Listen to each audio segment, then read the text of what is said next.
Job number one, 2017 F-150.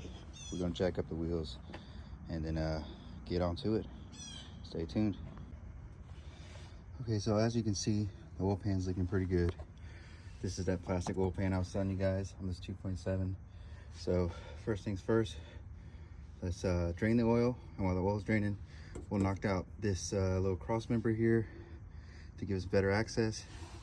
And then this transmission line is gonna have to come off because it blocks the oil pan right here. So we're just gonna do it here, unsnap it here, and I believe there's maybe another hole down that way, and then we should have pretty clear access to get this thing off. So first things first, let's drain the oil.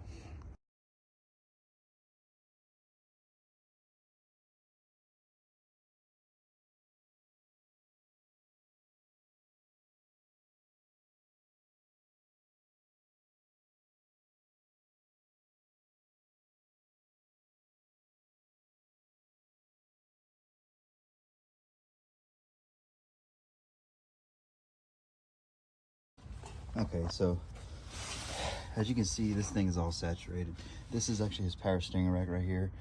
It's like getting saturated in oil, and it's causing power steering issues. So on this particular truck, you have electric power steering, and it's built into the actual rack.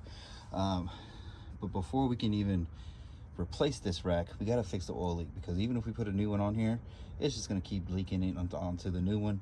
And so what I'm going to do is we're going to go ahead and just do this oil pan first. We're going to clean this up really good and see if it still continues to give him problems, because it's very intermittent and it's very random.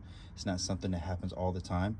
So it could just be that the connections are getting oil in it, causing it to kind of malfunction sometimes. So first things first, we're going to do this oil pan. Then we're going to clean up the steering rack here, especially the computer and the connectors, and make sure that oil is not getting on it anymore. And then we're going to go from there.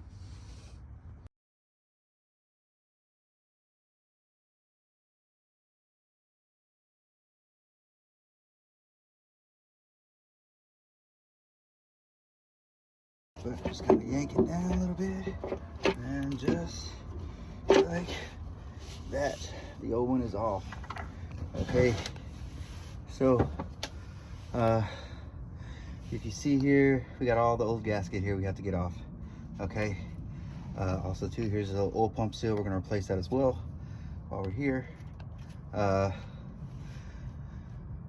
Little pro tip, go up to the front. This is your dipstick. Go ahead and pull it up, so that way when you're putting the new one on, you don't bend it or anything like that. It's just, of course, it's not a requirement. If you pay attention enough, you might not, you shouldn't do it, but I like to go ahead and just pull the dipstick up just at least far enough to where it's not, there's clearance. And then we're gonna scrape all this old gasket off. That's really, really important. This thing will not seal right unless you get this old gasket off, okay? So let's do that. All right, so we got the new oil pan on. We cleaned up all the oil off the rack here. So electric power steering connector, we cleaned that all up. But yeah, so that's what it should look like. All right.